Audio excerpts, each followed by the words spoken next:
রাধে রাধে। হরে কৃষ্ণ। ওম নমঃ ভগবতে বাসুদেবায় নমঃ। ওম নমঃ ভগবতে বাসুদেবায় নমঃ। ওম নমঃ ভগবতে বাসুদেবায় নমঃ। ওং ভূর্ভুবস্সুঃ তস্সবিতুর্বরেণ্যং ভর্গদেবস্য ধীমহি ধিয়ো যো ন প্রচোদয়াৎ। ওং ভূর্ভুবস্সুঃ তস্সবিতুর্বরেণ্যং ভর্গদেবস্য ধীমহি ধিয়ো যো ন প্রচোদয়াৎ। ওং ভূর্ভুবস্সুঃ তস্সবিতুর্বরেণ্যং ভর্গদেবস্য ধীমহি ধিয়ো যো ন প্রচোদয়াৎ। আজকে চতুর্থ অধ্যায় জ্ঞানযোগ পাঠ করব। শুরু করছি। চতুর্থ অধ্যায় জ্ঞানযোগ। শ্রী ভগবান উবাচ ইমং বিবস্বতে যোগং প্রোক্তবানঃ অমব্যয়ম বিবস্বান মনোবে প্রাহ মনুরীক্ষাক বেহব্রবীত এবং পরম্পরা প্রাপ্তমিমং রাজর্ষয় বিদু সকালে নেহ মহতা যোগ নষ্ট পরন্তপ স এবায় ময়া তেহদ্য যোগ প্রক্ত পুরাতন ভক্ত হোসি মে সকা চেতি রহস্যং এতদুত্তমম। শ্রী ভগবান বললেন, আমি এই অব্যয় জ্ঞানযোগ সূর্যকে বলেছিলাম, সূর্য মনুকে বলেছিলেন, মনু আবার তা ইক্ষ্বাকু রাজাকে বলেছিলেন। হে পরন্তপ, রাজর্ষিরা এই যোগ পরম্পরাগতভাবে বংশানুক্রমে জ্ঞাত হয়েছিলেন, কিন্তু দীর্ঘকাল অতিবাহিত হওয়ায় সংসারে একটি লুপ্তপ্রায় হয়ে গেছে। তুমি আমার প্রিয় সখা এবং ভক্ত, সেই জন্য এই পুরাতন অতি গূঢ় রহস্যপূর্ণ শ্রেষ্ঠ যোগ তত্ত্বটি তোমাকে বলছি। অর্জুন উবাচ অপরং ভবত জন্ম পরং জন্ম বিবস্বত কত মেতদ্দি জানিনাং তমাদৌ প্রোক্ত বাণীতি। অর্জুন শ্রী ভগবান কৃষ্ণকে বললেন, তোমার জন্ম এখন হয়েছে আর সূর্যের জন্ম অনেক পূর্বে, তাহলে তুমি প্রথমে সূর্যকে এই যোগের কথা বলেছিলে, তা আমি কি করে মেনে নেব? শ্রী ভগবান উবাচ বৌনি মে ব্যতীতানি জন্মানি তব চার্জুন তন্নহং বেদ সর্বাণি ন তং বেত্থ পরন্তপ। শ্রী ভগবান বললেন, হে অর্জুন, আমার এবং তোমার ইতিপূর্বে বহুবার জন্ম হয়ে গেছে, সেসব তুমি জানো না, আমি জানি। অজহোপি সন্ন বয়াত্মা ভূতা নামীশ্বর হোপিন সন প্রকৃতিং সামধিষ্ঠায় সম্ভ বা ম্যাত্ম মায়া। আমি জন্ম মৃত্যুরহিত, অবিনাশী এবং সর্বভূতের ঈশ্বর। আমি নিজ প্রকৃতিকে অধীন করে আত্মমায়াবশে জীববৎ আবির্ভূত হই। যদা যদা হি ধর্মস্য গ্লানির্ভবতি ভারত অভ্যুত্থানমধর্মস্য তদাত্মানাং সৃজাম্যহং পরিত্রাণাং সাধূনাং বিনাশং চ দুষ্কৃতং ধর্ম সংস্থাপনার্থে সম্ভবামি যুগে যুগে। হে ভারত, যখন যখন ধর্মের অধঃপতন হয় এবং অধর্মের প্রাদুর্ভাব হয়, তখন তখন আমি নিজেকে সৃষ্টি করি সাধুদিগের পরিত্রাণ, পাপীগণের বিনাশ এবং ধর্ম স্থাপনের জন্য আমি যুগে যুগে অবতীর্ণ হই বা আবির্ভূত হই। জন্মকর্ম চ মে দিব্য মেবং যো ব্যক্তি তত্ত্বত তক্তা দেহং পুনর্জন্ম নৈতি মামেতি স অর্জুন। হে অর্জুন, যিনি আমার এই অলৌকিক দিব্য জন্ম ও কর্ম তত্ত্বত জানেন, দেহত্যাগের পর তার আর পুনর্জন্ম হয় না, তিনি আমাকেই প্রাপ্ত হন। বিতরাগ ভয়ক্রোধা মন্ময়া মামুপশ্রিতা বহব জ্ঞান তপসা পুতা মদ্ভাব মাগতা।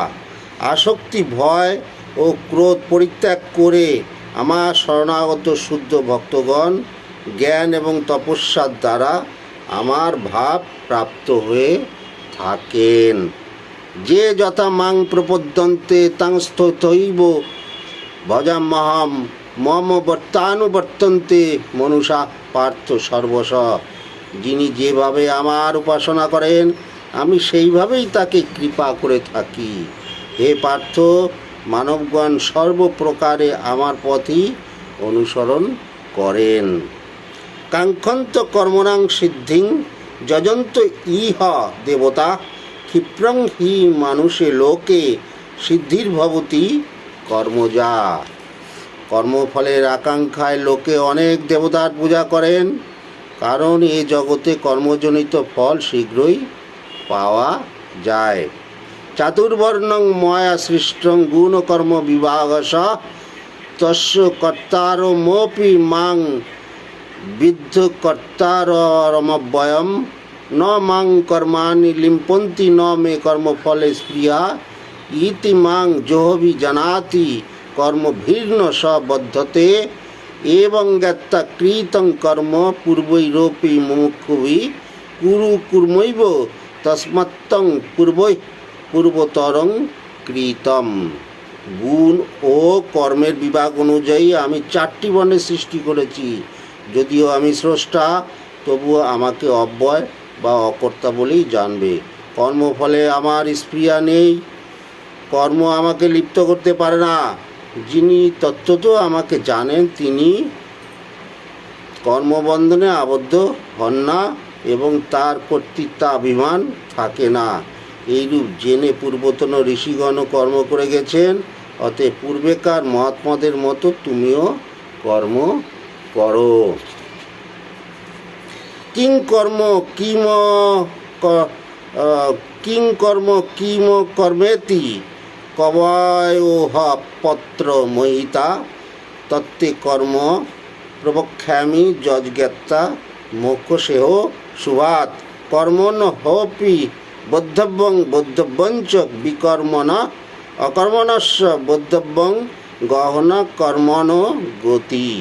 কর্ম কী এবং অকর্ম কী এই তত্ত্বে বিবেকবানেরাও মোহগ্রস্ত হন।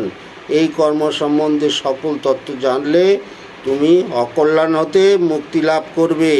কর্ম, বিকর্ম ও অকর্ম এই তিনটিও বোঝা প্রয়োজন। শাস্ত্র রহিত কর্ম ও বোঝার আছে, কারণ কর্মের গতি বোঝা খুবই শক্ত।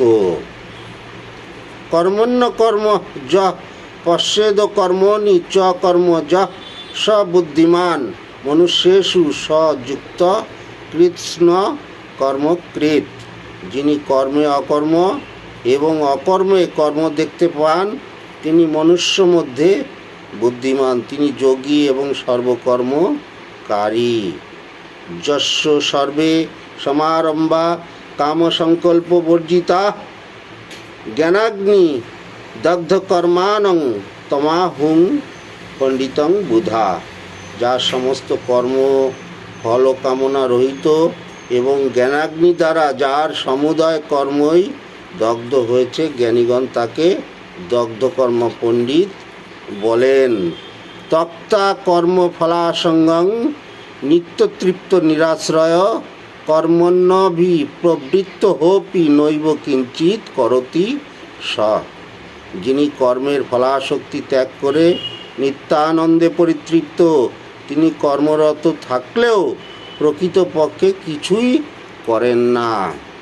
নিরাশীর্যত চিত্তাত্মা তক্ত সর্বপরিগ্রহ শারীরং কেবলং কর্ম কুর্বন্নাপ্নোতি কিলবিষম। যিনি কামনাশূন্য, সংযতাত্মা, সংযতমনা, সর্বপরিগ্রহ ত্যাগী, যিনি কেবল শরীর দ্বারা কর্ম করেন তিনি পাপভোগী হন না। হরিওং তৎসৎ, হরিওং তৎসৎ, হরিওং তৎসৎ। আজকে এই পর্যন্ত 4র্থ অধ্যায় পাঠ করলাম। কালকে পুরোটা পাঠ করব এরপরের থেকে। ওং নমঃ ভগবতে বাসুদেবায় নমঃ। ওং নমঃ ভগবতে বাসুদেবায় নমঃ। ওং নমঃ ভগবতে বাসুদেবায় নমঃ। শ্রী শ্রী গীতা মাহাত্ম্যং গীতা জ্ঞান শ্রুতং নৈব সদৈব ভ্যাস জগত মুখ্যমিত্য গচ্ছতি মোরাত্মা জাতি বালকা হাস্যতাম যে শৃণ্বন্তি পঠন্তেব গীতাশাস্ত্রম অহর্নিশম ন তে বৈ মানুষাজ্ঞা দেবরূপা ন সংশয় গীতা জ্ঞানেন সংবোধং কৃষ্ণ প্রার্জুনায় বৈ ভক্তি তত্ত্বং পরং তত্ত্ব সগুণং বাথ নির্গুণং সোপান্নাষ্টাদশৈরেবং ভক্তি মুক্তি সমশ্রিতৈ ক্রমশ চিত্ত শুদ্ধি স্যাদ প্রেম ভক্তাদি কর্ম সংসার রূপ সাগর উত্তীর্ণ হওয়া বড় শক্ত।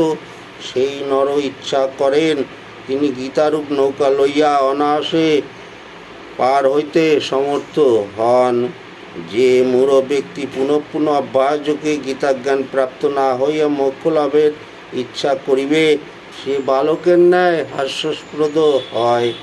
যারা দিবানিশি গীতা পাঠ বা শ্রবণ করেন তারা মনুষ্য নয়, নিশ্চয়ই দেবতা ইহা জানিবে। গীতা জ্ঞানকে অবলম্বন করিয়া শ্রীকৃষ্ণ অর্জুনের নিকট জ্ঞানশাস্ত্রে সগুণ ও নির্গুণ ব্রহ্মের তত্ত্বজ্ঞান বলিয়াছিলেন। গীতার অষ্টাদশ অধ্যায় স্বরূপ সোপান ভক্তি ও অভক্তির দ্বারা বিকশিত এই রূপে ক্রমে ক্রমে প্রেম ভক্তি আদি কর্ম সকল উঠিয়া চিত্তশুদ্ধি হইয়া থাকে। গঙ্গা গীতা চ সাবিত্রী সীতা সত্তা পতিব্রতা ব্রহ্মাবলী ব্রহ্মবিদ্যা ত্রিসন্ধ্যা মুক্তিজ্ঞানী অর্ধমাত্রা চিদানন্দা ভবগ্নি ভ্রান্তি নাশিনী বেদত্রয়ী পরানন্দা তত্ত্বার্থ জ্ঞান মঞ্জুরি। ওম নমো যদক্ষরং পরিভ্রষ্টং মাত্রাহীনং চ যদ্ভবেৎ পুণ্যং ভবতু তং সর্বং তং প্রসাদা জনার্দন। হরি ওং তৎসৎ, হরি ওং তৎসৎ, হরি ওং তৎসৎ। আজকের মতন গীতা পাঠ এখানে শেষ করলাম। কালকে চতুর্থ অধ্যায়টা পুরোটা পাঠ করে কমপ্লিট করব। রাধে রাধে, ভালো থাকবেন।